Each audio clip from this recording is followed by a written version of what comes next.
Okay, let's unpack this. Welcome to the deep dive, where we take a stack of sources and extract the most important nuggets of knowledge to make you truly well-informed.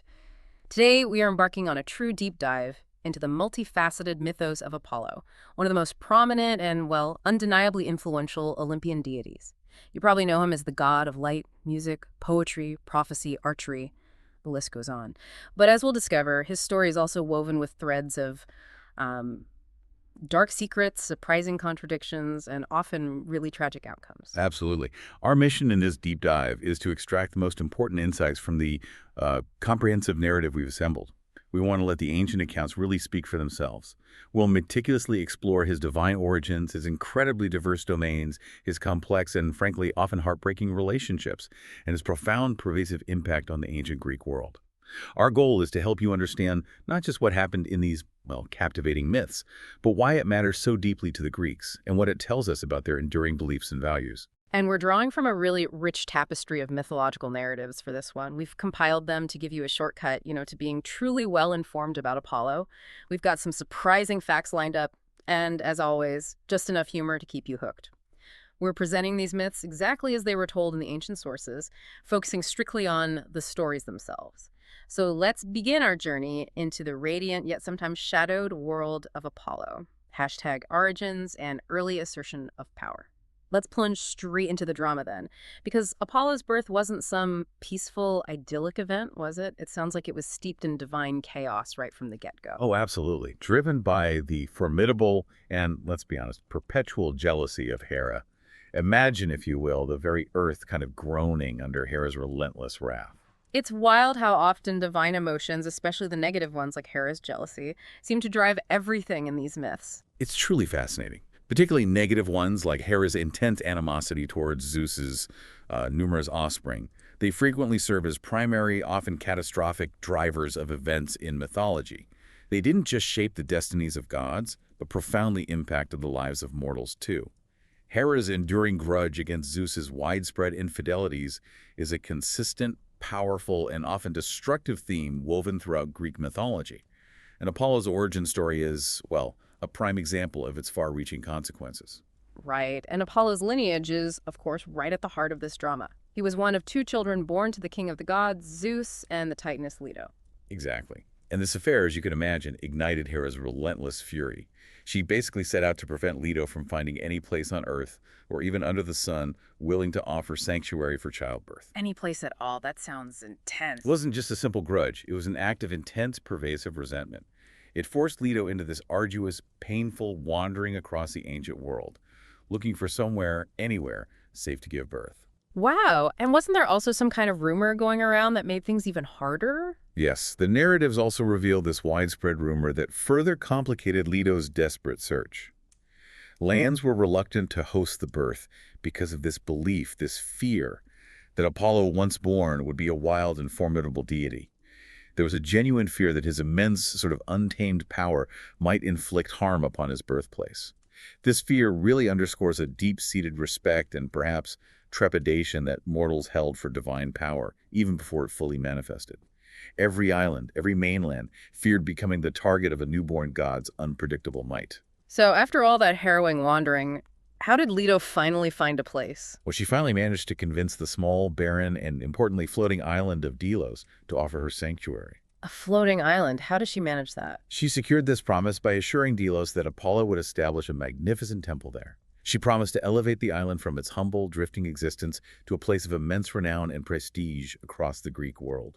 Ugh, a clever bargain. A promise, I might add, that definitely came true.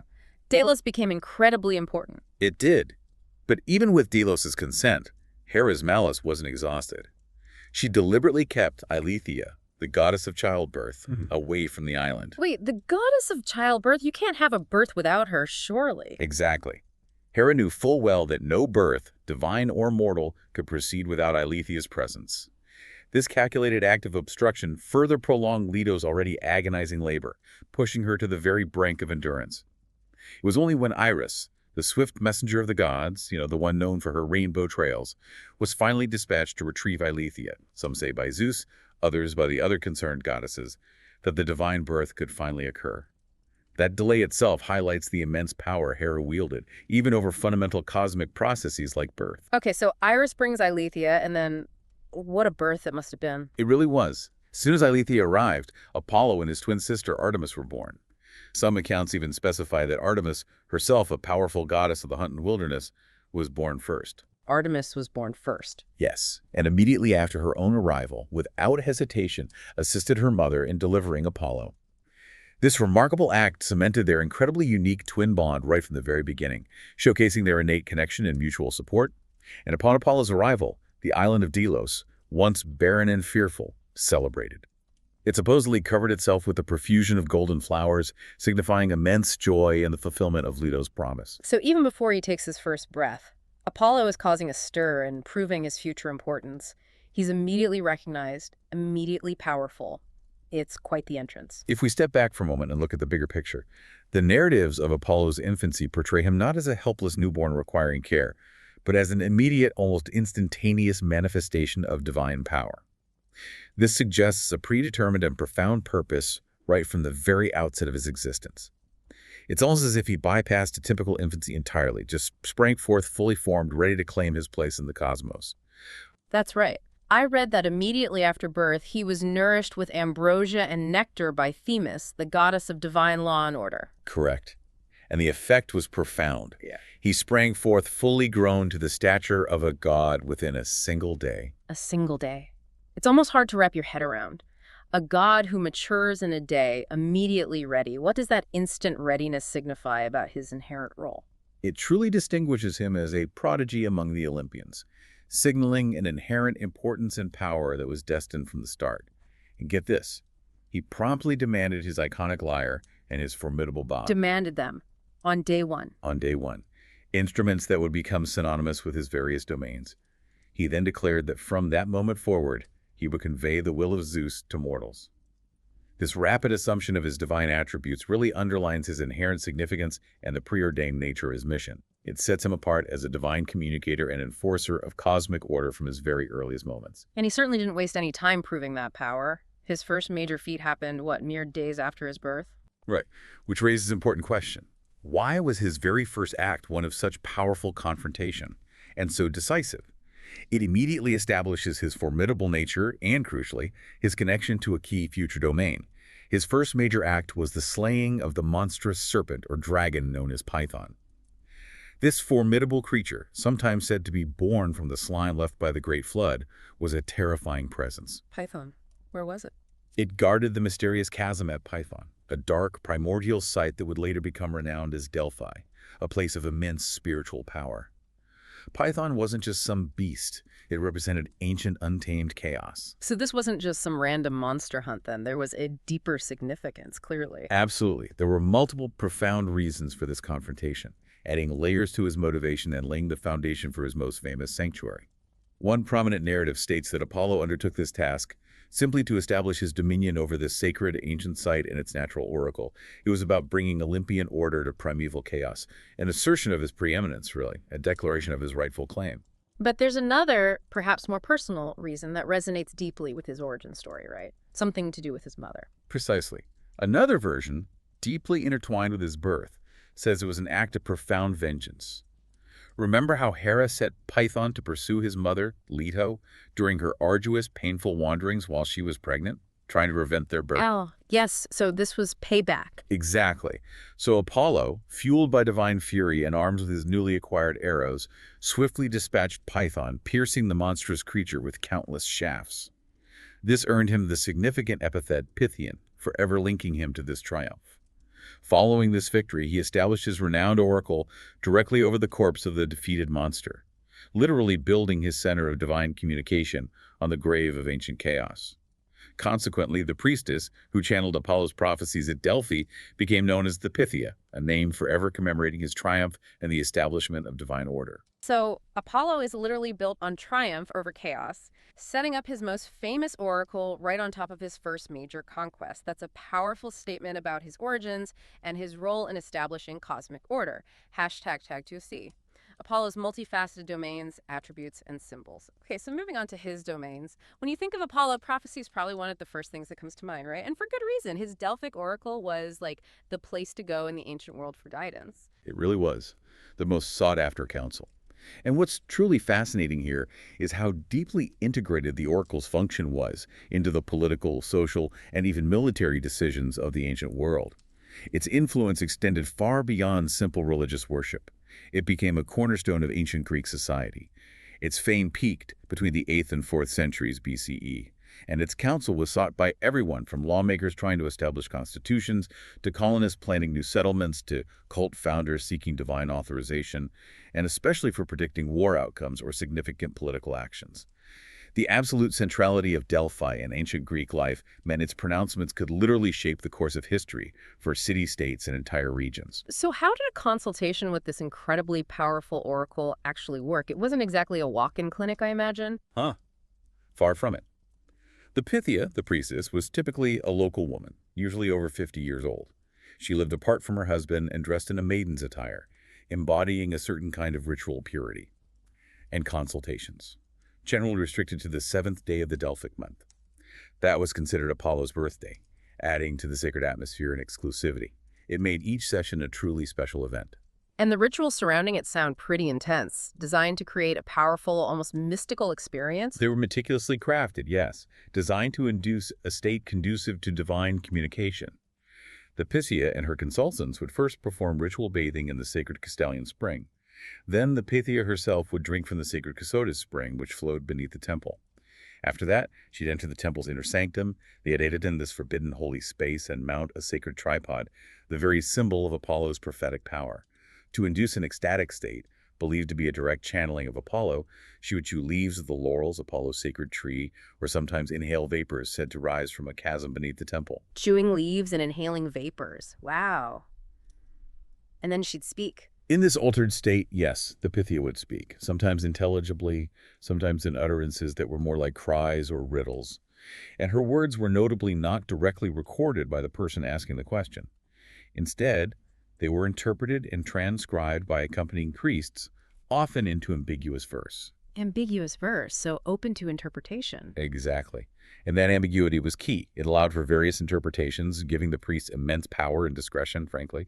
And it ensured that, no matter the outcome, the oracle could often be seen as having been correct in hindsight. So the Delphic Oracle wasn't just a place to get answers. It was this whole elaborate mystical experience designed to connect directly with the divine will of Zeus, but filtered through Apollo, which really emphasizes his role as the prophet of his father Zeus, doesn't it?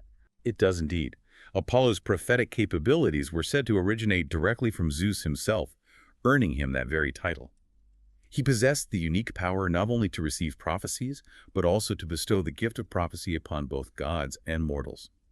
Many ancient seers and prophets, from the mythical sibyls to historical figures, were closely associated with him, drawing their power and inspiration from his divine influence. The very act of discerning the future was seen as a gift from Apollo, a manifestation of his luminous insight. Okay, so prophecy is huge. What about music and poetry? That's another massive part of his identity. Oh, absolutely. Shifting to another of his core domains, Apollo, as the god of music, song, and poetry, embodies artistic excellence and inspiration at its absolute peak. His most recognizable symbol in this domain is the lyre, an instrument that signifies his mastery over the arts and the harmonious beauty of his divine music. And it's fascinating how he even acquired that lyre, isn't it? I heard it wasn't originally his. Bit of a story there. There is. A great one. The origin of this iconic instrument is attributed to the incredibly clever infant Hermes. Hermes invented the lyre from a tortoise shell and then, as an act of, cunning mischief, gifted it to Apollo. Gifted it? Or traded it? Well, the stories vary. Sometimes it's a gift, sometimes it's in exchange for Apollo's herd of prize cattle, or even the caduceus, the rod of health. But this exchange marked the beginning of a significant and enduring friendship between the two gods. It highlights Hermes' ingenuity and Apollo's deep appreciation for true artistry. So he's not just a master of music himself, he's also the ultimate artistic director, you could say, the conductor of cosmic harmony. Precisely. Apollo is recognized as the leader of the muses, The 9 goddesses who personify poetic inspiration and the creative arts, everything from epic poetry to dance and astronomy. It was said that he loved all 9 muses and, perhaps unable to choose one above the others, remained unwed, though he did father children with some of them. These included the renowned bards Orpheus and Linos, figures whose musical and poetic talents were legendary. Orpheus. Wow. And his musical prowess led to some pretty intense contests, didn't it? It seems Apollo didn't take kindly to having his artistic superiority questioned. Far from it. His pride in his artistic domain was absolute, and the consequences for hubris, for arrogance, were brutal. Notable among these were his duels with the satyr Marsyas and the rustic god Pan. In his contest with Marsyas, the satyr foolishly challenged Apollo, believing his flute skills were superior to Apollo's lyre. Apollo naturally won. And as severe punishment for Marsyas's blasphemous arrogance, well, he had him flayed alive. Flayed alive. That's incredibly harsh. It was a gruesome and visceral display of divine wrath against mortal pride. Then there was the contest with Pan. The judges actually decreed a tie, but King Midas foolishly judged in favor of Pan, claiming Pan's piping was superior. Apollo retaliated swiftly, transforming Midas's ears into those of a donkey, a lasting and humiliating mark of his poor judgment and lack of true artistic discernment. Yikes. These stories really underscore Apollo's fierce pride in his artistic domain and the incredibly harsh consequences for those who dared challenge him. It's a good lesson in humility, divine style, but one you certainly wouldn't want to learn firsthand. Okay, here's where Apollo's powers take a really interesting and frankly kind of unsettling turn. He's not just this force for good, for art and light. He's also capable of immense destruction, embodying a powerful duality. Yes, this striking duality, where a god can be both healer and bringer of plague, is absolutely central to understanding him. And it reflects a fundamental aspect of ancient Greek thinking about divine power. Gods weren't seen as exclusively benevolent or malevolent. They possessed immense, often unpredictable capabilities. This mirrored the unpredictable forces of nature and human experience itself, where a bountiful harvest could be followed by a devastating blight. This duality underscored the necessity for mortals to constantly appease and respect the gods, because their influence could swing either way at any moment, affecting life and death. So on one hand, he's revered as a healer, credited with teaching humans about medicinal plants, the art of medicine itself.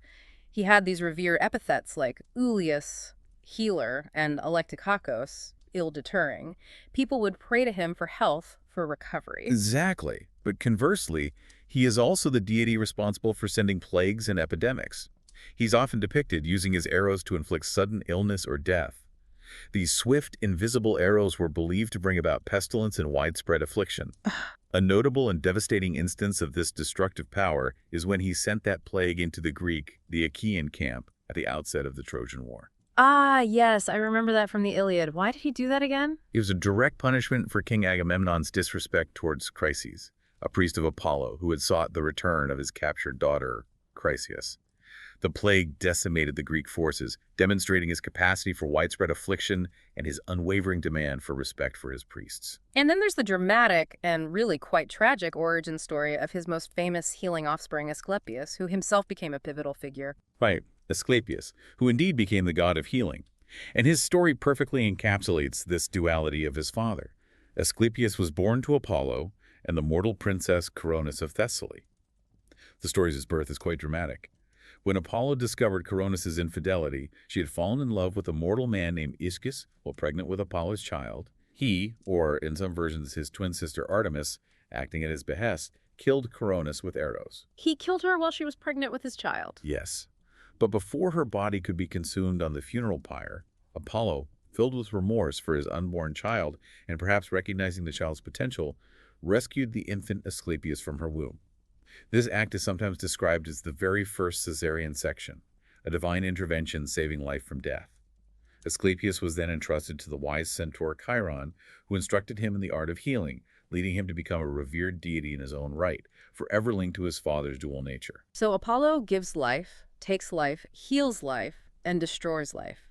This immense power, coupled with the tragic origin of his healing son, really highlights the often unpredictable and deeply intertwined nature of the gods and their profound influence on mortality. It's a powerful lesson in the inherent ambivalence of divine favor. And tying into his dual power of healing and plague, Apollo is consistently portrayed as a master archer, renowned for his skill with the bow and arrow, which serve as prominent symbols of his power and domain.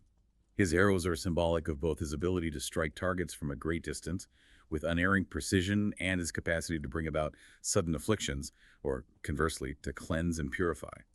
He employed his archery skills to both punish wrongdoers and protect the innocent, embodying a form of swift, divine justice. And this mastery is evident from his earliest myths, like slaying Python right after his birth. Innate prowess. And let's not forget his connection to light. His very name, Phoebus, means shining or radiant, right? It directly connects him to this luminous aspect. It seems like his defining characteristic in many ways, symbolizing purity and brilliance. It is. Although this raises an interesting question. Why did his role as a sun god evolve over time, sometimes merging with Helios? This illustrates the dynamic character of Greek mythology itself. These narratives weren't static. They adapted over centuries, reflecting changing cultural priorities, regional influences, and the integration of diverse traditions across the Hellenic world. While Helios was the traditional personification of the sun, the driver of the sun chariot in earlier Greek mythology, Apollo's role as a sun god evolved. He often merged with Helios, particularly from the Hellenistic period onwards. This convergence saw Apollo increasingly depicted as the one who brought forth the day. Some myths explicitly describe Apollo driving this magnificent golden chariot drawn by 4 fiery horses across the sky each morning to bring daylight to the world. A truly majestic and awe-inspiring image. Beyond these more famous roles, prophecy, music, light, archery, healing plague, Apollo had a hand in many other aspects of human society and the natural world too, didn't he? Protecting young people, guiding cities. His influence was incredibly broad. It really was.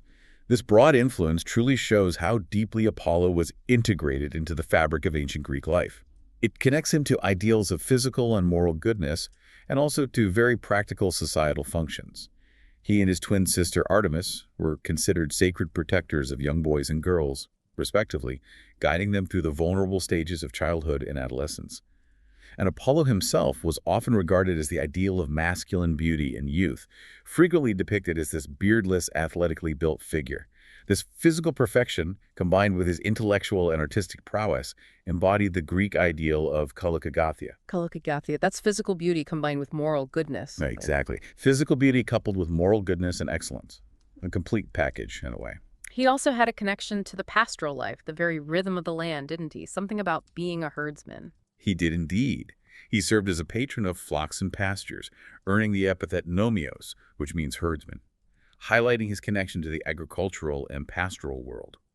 This connection is famously highlighted in the myth, where he served King Admetus of Pherae as a groom and herdsman. That was actually a period of penance for slaying Zeus's armorers, the Cyclopes. Furthermore, Apollo played a hugely significant role in the establishment of towns and civil constitutions. Greeks would frequently consult his oracle at Delphi before embarking on the founding of a new town or colony, seeking his divine authorization and guidance. He was, in effect, their spiritual leader in such endeavors. So his oracle wasn't just for personal questions, but for major state-building projects. Absolutely. It was believed his guidance would ensure the new settlement's prosperity and order. He was even credited with assisting in the construction of the formidable walls of Troy and Megara.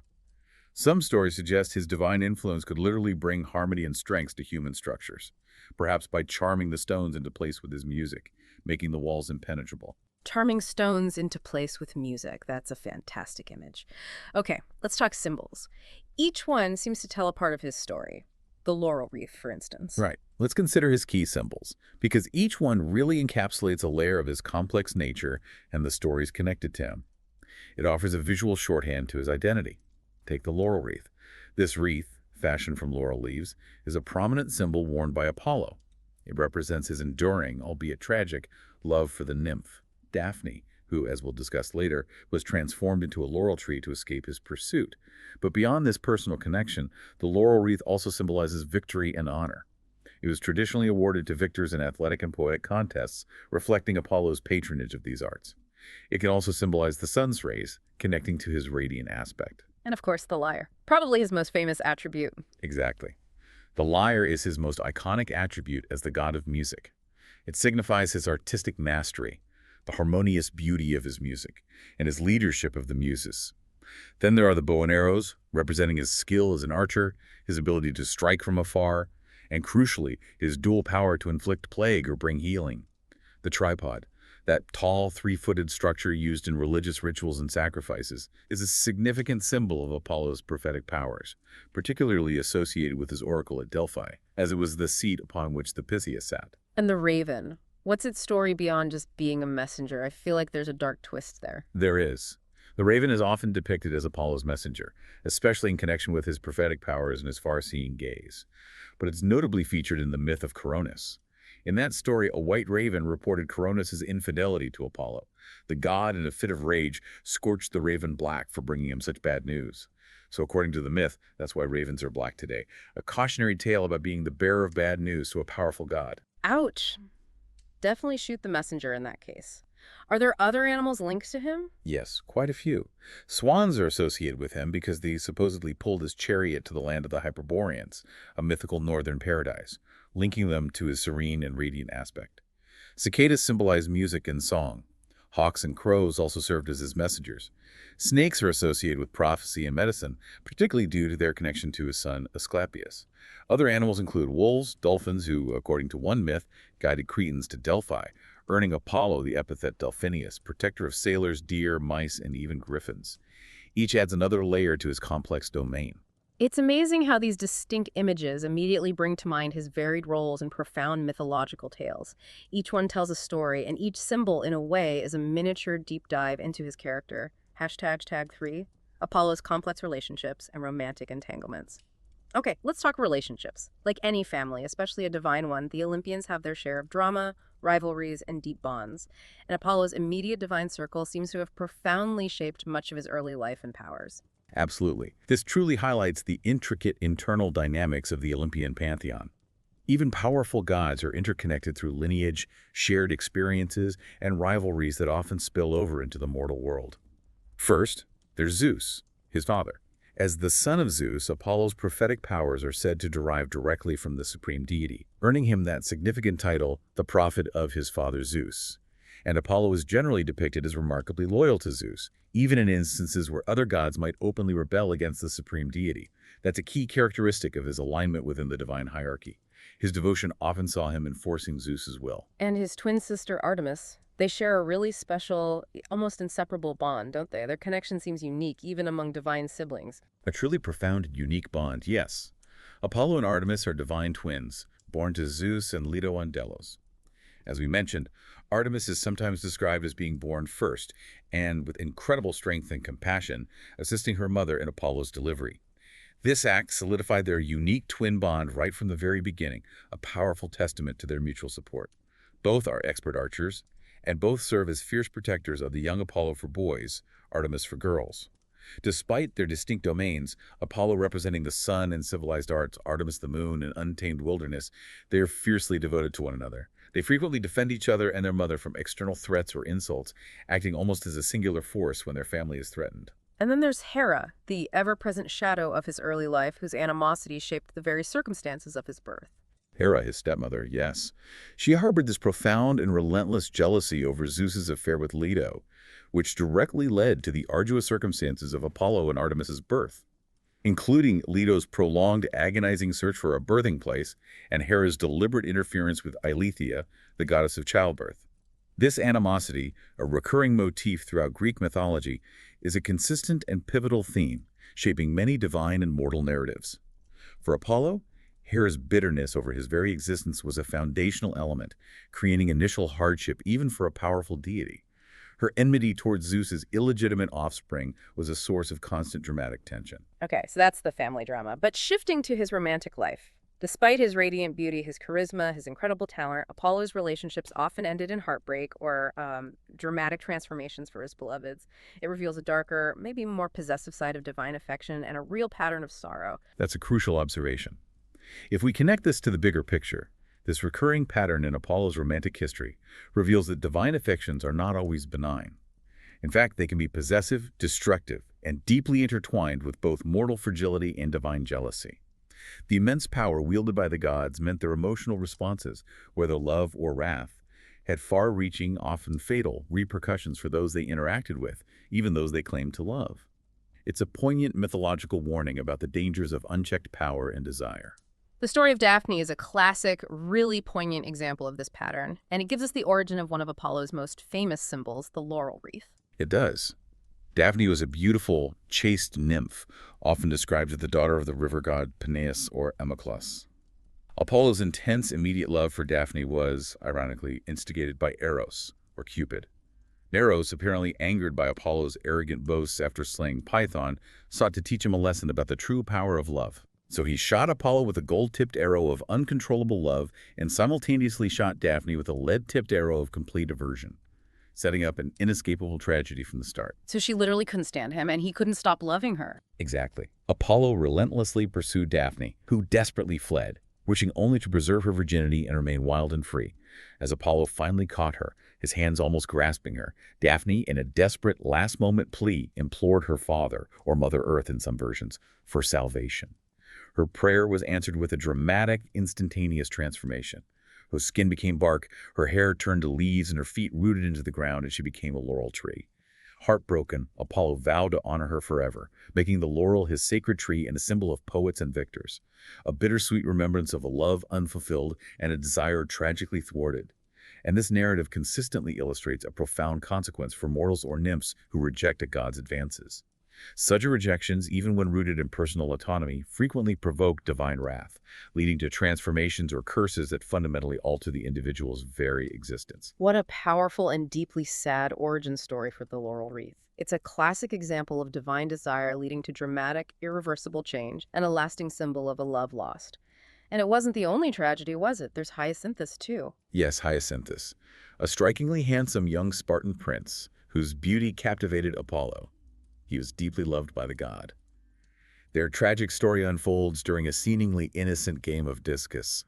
Apollo accidentally caused Hyacinthus' death. An accident, just a stray discus throw. That's one version. A terrible, unforeseen misstep, a discus thrown with divine strength veering off course. However, some versions of the myth add another layer of tragedy. They suggest that Zephyrus, the west wind, who was also enamored of Hyacinthus and intensely jealous of Apollo's affection, maliciously deflected the discus with a gust of wind, causing it to strike Hyacinthus' head with fatal force. Oh, so divine jealousy played a part there too, potentially. Potentially, yes, adding another layer of sorrow. From Hyacinthus' spilled blood, a vibrant purple flower, also named hyacinth, sprang forth. Its petals were said to be inscribed with the mournful exclamation, "Ai, Ai," alas, etched there by Apollo's grief. The death of Hyacinthus was commemorated with a significant Spartan festival called the Hyacinthia. It began as a period of solemn mourning for the lost youth, but gradually transitioned to one of joyous celebration in Apollo's majesty, blending sorrow with a vibrant celebration of the god's enduring presence. And Coronis, Yeah. another deeply tragic figure in Apollo's romantic history, her story involves betrayal and that rather infamous mythological twist regarding a certain bird, right? Coronis, yes, a Thessalian princess who became a lover of Apollo and bore him a son. However, while pregnant with Apollo's child, Coronis fell in love with a mortal man named Ischys. Apollo discovered her infidelity, either through his all-seeing prophetic powers or, as we mentioned, through that white raven he had appointed to watch over her. Enraged by the betrayal and acting with swift divine fury, Apollo, or his sister Artemis, acting on his behalf to exact vengeance, killed Coronis with arrows. Again, killing the mother of his child. It's a pattern. It is. Yet even in his rage, Apollo felt a pang of remorse for his unborn child. Before her body could be consumed on the funeral pyre, Apollo, displaying both immense power and a nascent fatherly instinct, rescued the infant Asclepius by cutting him from her womb. That act, as we discussed, is sometimes called the first cesarean section, and in that classic mythological twist you hinted at, the raven, for its role as a tattletale, was scorched black by Apollo's fury, explaining why ravens are black today, a stark reminder of the cost of delivering unwelcome truths to the gods. Talk about shooting the messenger, literally. This myth truly shows the destructive power of a god's fury when betrayed, but also his capacity for immediate regret and decisive intervention for his offspring, even amidst such violence. And perhaps one of the most poignant and truly devastating examples of Apollo's tragic loves is Cassandra. Cassandra was a Trojan princess, daughter of King Priam and Queen Hecuba, renowned not only for her beauty but also for her intelligence and piety. Apollo, captivated by her, fell deeply in love and offered her the ultimate gift, the power of prophecy, in exchange for her affections. The gift of prophecy, that's huge. Did she accept? She accepted the divine gift, yes. But then, perhaps overwhelmed by the implications of a divine union or simply choosing her own autonomy, She subsequently refused Apollo's romantic advances. In a terrible retaliation for her rejection, Apollo cursed her. Her prophecies would always be true, precise, and utterly accurate, but no one would ever believe them. Oh, that's cruel, to know the truth and be powerless. Exactly. This tragic curse meant that Cassandra accurately foresaw the fall of Troy, the Trojan horse, her own eventual violent death. Yet her desperate warnings were consistently dismissed as the ravings of a madwoman. It led to dire and unavoidable outcomes for herself and her doomed city. Her torment was not just knowing the future, but knowing it with absolute certainty and being utterly helpless to prevent it because no one would listen.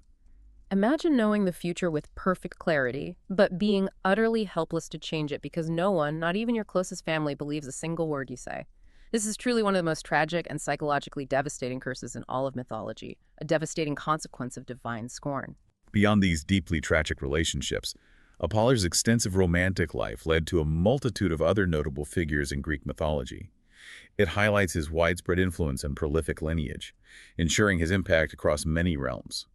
For instance, he was said to have loved all 9 muses, the goddesses who inspired the poetic arts, sciences, and literature. While he never married any of them, he fathered children with some, including Orpheus and Linos, who became renowned bards. Their musical and poetic talents were legendary, solidifying Apollo's influence in the arts through his lineage. So his artistic lineage was well established. What about other notable offspring that left a mark? Any farmers or heroes? Well, with the nymph Cyrene, a skilled huntress, Apollo fathered Aristeus. He became a revered figure himself, teaching humanity crucial civilizing skills like beekeeping, olive oil manufacture, and cheese making, showing Apollo's indirect hand in bringing prosperity and sophisticated civilization to the mortal world. He also had a son named Ilias, with Aurea, a sea nymph, during the period when Apollo and Poseidon were building the formidable walls of Troy. With the naiad nymph Stilbe, he bore 2 sons, Lapithes and Cantoros, the latter being the ancestor of the race of centaurs. And with Athousa, a nymph of Boeotia, he had a son named Eleuther. The nymph Acacalus of Crete bore him twin sons, Philandros and Phaeacides, who became heroes in Crete. He also fathered Aeneas with Rhoio, a princess of Naxos on the island of Delos, and another son named Linos with Samathe, a princess of Argos who was tragically killed by dogs. Even among the Trojans, he had a significant offspring, Troilus, a handsome prince of Troy, son of Apollo and Queen Hecuba, though some accounts attribute his paternity to King Priam. Wow. So Apollo was certainly very busy, you might say, cementing his influence across many different realms and generations through his numerous offspring. His reach was truly extensive, shaping heroes and even entire lineages. Hashtag tag tag 5. Apollo's involvement in major mythological events. Okay, turning our attention to conflict now. Apollo played a crucial and often decisive role in the Trojan War, consistently siding with the Trojans. It was a major, prolonged point of divine intervention that directly impacted the course of human history, wasn't it? It really was. And what's particularly fascinating here is how Apollo's actions in major conflicts like the Trojan War vividly demonstrate the pervasive belief in divine involvement in mortal affairs. These interventions, whether driven by Zeus's overarching will or by personal grievances and allegiances, underscore the ancient Greek conviction that human destiny, glory, and suffering were significantly shaped by the direct and indirect influence of the gods. Apollo's allegiance was primarily with the Trojans. This stance was partly influenced by his connection to the city's founders and also by Zeus, who also favored them for a time. And he didn't hesitate to make his formidable presence felt right at the very start of the war, delivering a pretty brutal punishment to the Greeks. No, he didn't hesitate at all. At the very outset of the conflict, Apollo demonstrated his formidable power and his demand for divine respect by sending that devastating plague into the Achaean camp. As we touched on, this act was a direct, terrifying punishment for King Agamemnon's egregious disrespect towards Chryses, Apollo's priest, who had sought the return of his captured daughter. Apollo descended from Olympus, like the night, his silver bow humming as he shot arrows that brought pestilence and death to the Greek soldiers and their animals. It caused immense suffering and significantly weakened their forces right at the campaign's start. This forced the Greeks to address the slight against Apollo, highlighting the immediate and severe consequences of offending a god. And he also personally protected key Trojan heroes throughout the war, didn't he? Extending his divine shield to those he favored. Indeed. He shielded Aeneas from harm on the battlefield, lifting him from the fray when he was wounded. And he famously intervened to save Hector, the foremost Trojan warrior, on multiple occasions. He would envelop Hector in a thick cloud of mist, making him invisible and allowing him to escape otherwise fatal encounters with powerful Greek adversaries like Diomedes and Achilles. This divine intervention saved the Trojan leader's life time and again. Even after Hector's fated death at the hands of Achilles, Apollo continued his protection. He preserved Hector's corpse from the mutilation Achilles intended, ensuring it remained intact for proper burial rites, a matter of profound importance in ancient Greek culture. It demonstrated Apollo's respect for the dead and for sacred traditions. And wasn't he involved in Achilles' death too, the greatest Greek hero? He played a direct and decisive role, yes, guiding Paris's arrow to strike Achilles in his one vulnerable spot, his heel, making Apollo an instrumental figure in one of the war's most climactic moments. Despite his deep involvement and clear allegiance, there was one Olympian he notably wouldn't directly fight during the war, wasn't there? It reveals something about divine hierarchy, perhaps. Yes, a very telling moment. During the intense divine interventions in the war, when gods directly clashed on the battlefield, Apollo notably refused to engage in direct combat with his uncle Poseidon when confronted. He explicitly stated his reluctance to fight a senior Olympian, recognizing the inherent hierarchy and respect due to an elder god, an act of deference. Which his sister Artemis didn't approve of. No. His fiery sister Artemis, known for her fierce and uncompromising spirit, apparently deemed this cowardly, more like a human quality. This exchange showcases Apollo's understanding of divine order and his pragmatic loyalty.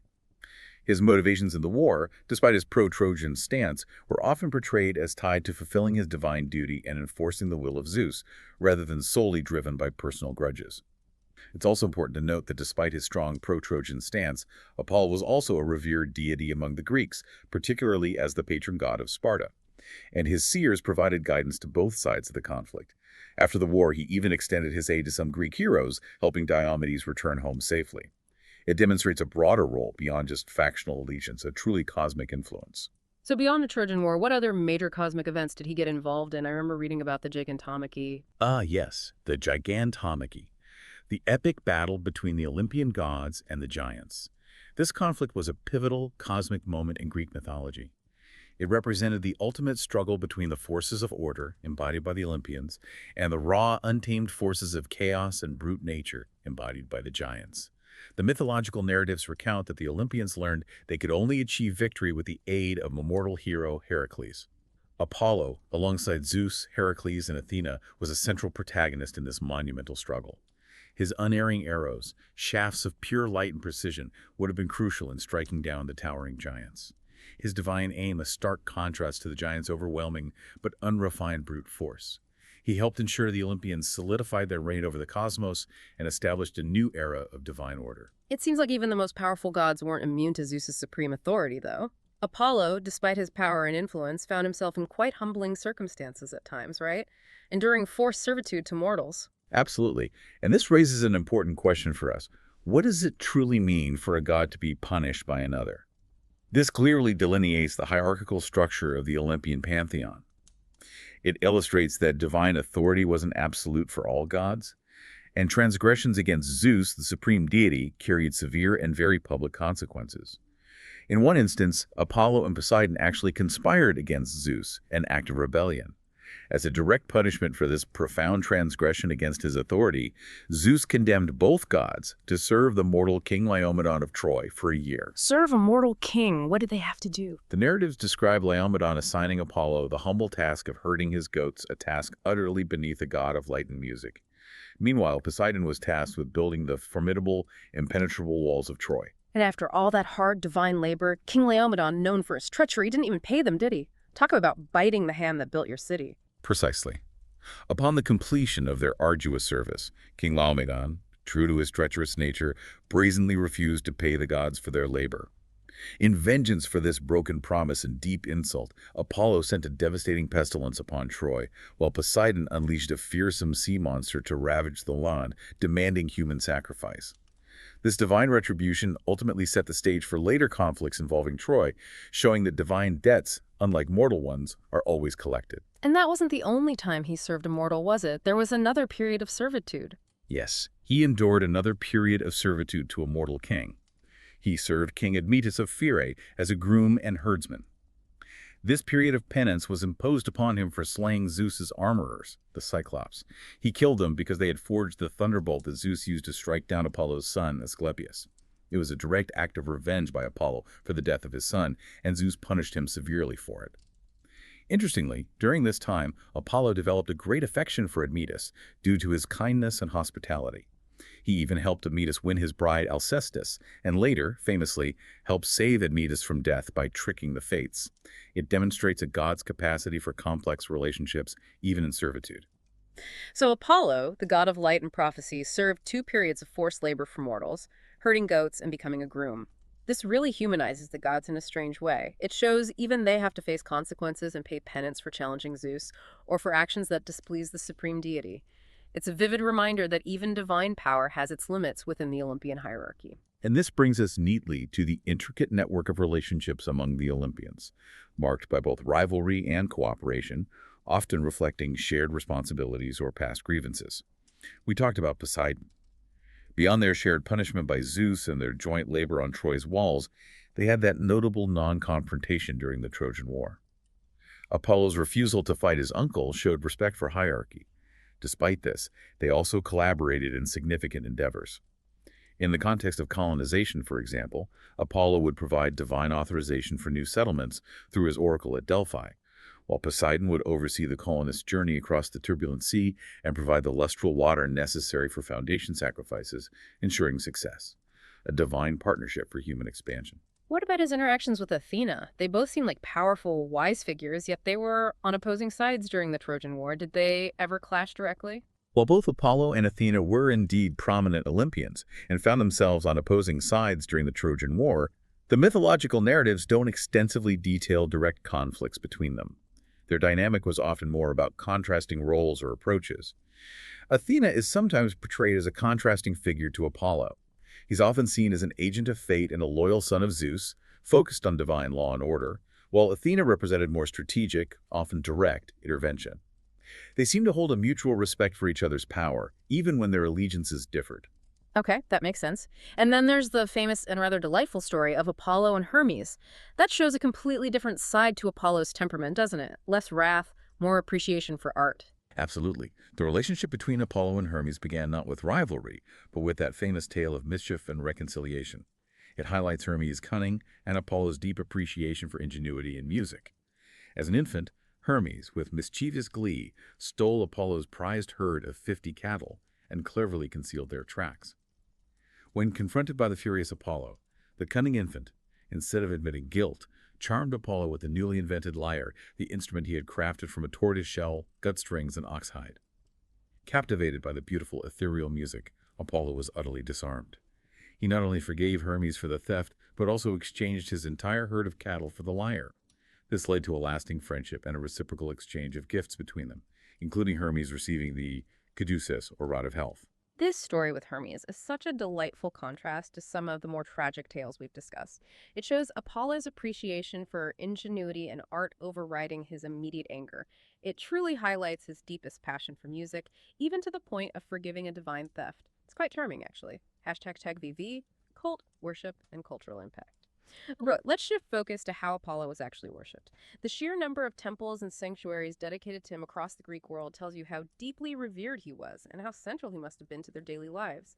Absolutely. This pervasive presence truly demonstrates that Apollo's myths weren't just stories to be told around a campfire. They were living traditions, deeply integrated into the physical landscape and daily lives of ancient Greeks. His most renowned sanctuary was undoubtedly at Delphi, built on the very site where he slew the monstrous serpent Python. The Temple of Apollo at Delphi underwent several reconstructions throughout history, with significant incarnations dating back to the 7th, 6th, and 4th centuries BCE, each more magnificent than the last. Ancient accounts suggest its interior housed a resplendent gold statue of Apollo and, notably, an altar dedicated to Poseidon in its nave, indicating a shared sacred space, a testament to the intermingling of divine worship and the recognition of shared sacred geography. And Delos, his sacred birthplace, also became a major center of pilgrimage and worship, didn't it? Transforming from that small, floating island. Absolutely. As his mythical birthplace, the once barren and floating island of Delos became another major center of Apollo's worship, a Panhellenic sanctuary drawing worshippers from across the Greek world. The Temple of Apollo on Delos was a majestic Doric peripteral temple characterized by its impressive monolithic columns, a testament to the architectural reverence for the god and the island's elevated status. Beyond these two major sites, temples dedicated to Apollo were found in numerous other cities. Athens, Patara in Lycia, where he had another significant oracle, and even a grand temple of Apollo Palatinus in Rome, showing his influence spread beyond Greece.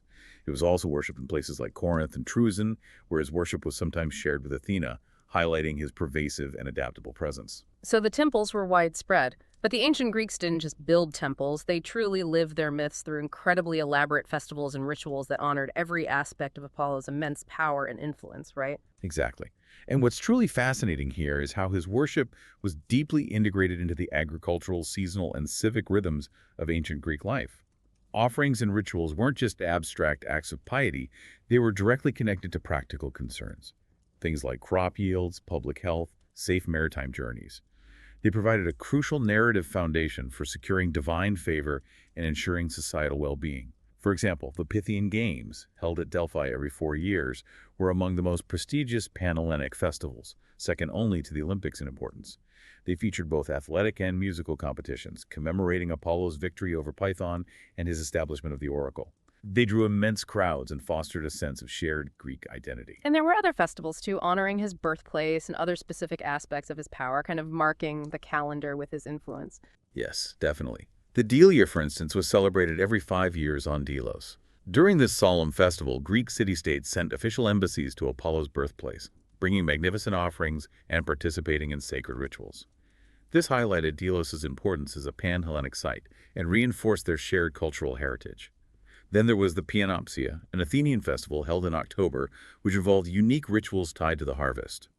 Offerings consisting of a kind of hodgepodge of pulse, a mixture of grains and legumes, along with olive or laurel branches adorned with fruits, pastries, honey, and wine, were carried to the Temple of Apollo and suspended on its gate. Private houses were similarly decorated, intertwining religious practice with domestic life, a blessing for the household. That sounds very much like a harvest festival, a prayer for abundance after the agricultural year. It was indeed deeply tied to agricultural cycles. And the Thargelia, another Athenian festival, celebrated in May or June, involved offerings of the first fruits of the harvest to Apollo. People sought his favor for ripe crops and protection from scorching heat and disease, ensuring the community's sustenance. We also mentioned the Hyacinthia, that significant Spartan festival dedicated to Hyacinthus. It gradually transitioned from solemn mourning for the lost youth to a joyous celebration of Apollo's majesty and the abundance of nature, blending sorrow with a vibrant celebration of the god.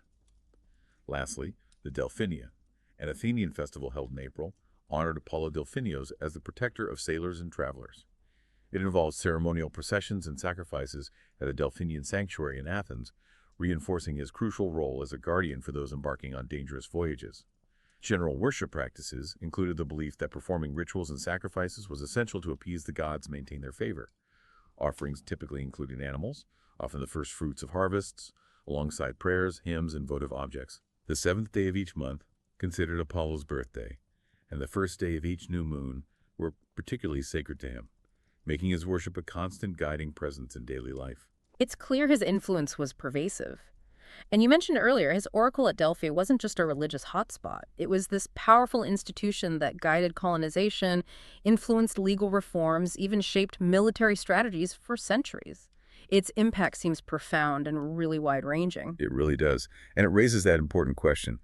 How exactly did divine counsel impact human decision-making on such a massive scale? It shows how Apollo, through his oracle, played a critical, tangible role in shaping the political, social, and cultural landscape of ancient Greece. It fostered a sense of shared identity and provided a divine framework for societal decisions, far beyond simple religious worship. Greeks consistently consulted the Delphic Oracle before embarking on the founding of new colonies. The oracle would often specify the ideal location, maybe even a specific natural landmark, and the most propitious season for the undertaking. Its pronouncements were considered divine approval, legitimizing the colonial process and providing a critical sense of security and purpose for the settlers facing an uncertain future. So, his influence wasn't just on religious matters, but on the very foundations and governance of society itself. Lawmaking, politics. Exactly. Apollo's sacred authority was closely linked with the legislative frameworks of cities. The oracle influenced significant socio-political changes, supporting important reforms like those by the legendary Athenian lawgiver Solon. It provided divine backing for difficult decisions that reshaped society. It even played a role in determining leaders sometimes and provided crucial advice on military affairs, on matters of pollution, ritual purity was paramount, and on cult matters. It covered a vast array of civic concerns. The advice dispensed by the Pythia, believed to be Apollo's direct voice, was often considered more authoritative than human counsel. It profoundly impacted the decisions of leaders and military commanders, giving divine sanction to state actions and fostering a sense of collective purpose. Wow. Okay, finally, let's touch on how he was depicted. From majestic statues to intricate vase paintings, Apollo's image seemed to permeate ancient Greek art, embodying their ideals of beauty, strength, and grace. He seems to be the model of the perfect masculine form. That's a great way to put it. And what's truly captivating here is how these artistic depictions not only captured his mythological narratives, but also helped to define and perpetuate those classical Greek ideals of kallikraphia, that profound concept of physical beauty, coupled with moral goodness and excellence. He is typically portrayed as a young, beardless, and athletically built male, radiating a serene yet powerful presence. He's frequently adorned with a laurel wreath, that reminder of his tragic love for Daphne, and his artistic attributes commonly include the bow and arrow, the lyre or cithara, and the sacrificial tripod, each symbolizing his diverse domains and powers.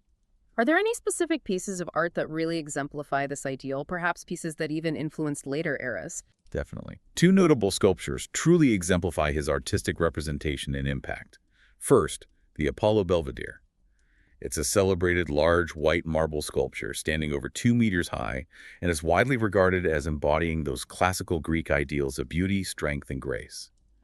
It depicts Apollo in this poised and elegant stance, his left arm extended as if he has just released an arrow, his gaze fixed on some distant target.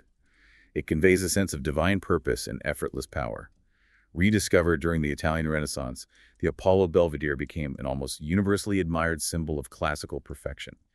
It profoundly influenced subsequent artistic movements for centuries, shaping the very definition of the ideal masculine form in Western art. The Apollo Belvedere, right, I know that one. Incredibly famous. What was the other one? The other is the Mantiklos Apollo. It's an early archaic bronze votive statuette, much older, dating from around 700-675 BCE. It was found in Thebes and is believed to be an offering made to Apollo. It's significant because it represents a transitional phase in Greek sculpture. It's moving away from earlier, more stylized Daedalic forms, with their rigid poses towards more naturalistic depictions of the human figure. It shows the fascinating evolution of artistic representation towards greater realism and dynamism. And beyond these freestanding sculptures, Apollo's myths and attributes were frequently depicted in vibrant vase paintings, scenes of his slaying of Python, his musical contests, his interactions with mortals and gods, bringing his stories to life in everyday objects. #ShagOutro. So, wow. We've journeyed through the incredible depth of Apollo's mythological history, from his dramatic, jealousy-fueled birth to his decisive roles in cosmic battles and that recurring pattern of tragic loves. We've seen him as the radiant god of music, poetry, and prophecy, a bringer of light and healing, yet also as a fierce punisher and a god capable of immense wrath and heartbreaking consequences, shaping destinies with seemingly every divine action. Exactly. And if we connect this all back to the bigger picture, Apollo's story truly encapsulates the ancient Greek understanding of divine power. Unpredictable, awe-inspiring, and deeply intertwined with both profound benevolence and swift retribution. His myths weren't just captivating stories told around a fire, they were living traditions. They shaped everything from daily rituals and seasonal festivals to the very foundations of law and the course of history. It demonstrates the deep-seated belief that divine will actively, inextricably shape human destiny, reminding us that even the most radiant power casts a long shadow. It really makes you think. What stands out to you most from Apollo's incredible, complex story? How do these ancient tales, with their complex blend of creative genius, precise justice, and, well, devastating consequences, how do they resonate with our own understanding of power or inspiration or even the duality of nature itself? Perhaps the enduring appeal of Apollo's myth lies not just in their sheer drama, but in their timeless exploration of what it means to wield immense influence, whether divine or human, and the profound, often tragic cost of both love and rejection. Something definitely worth mulling over.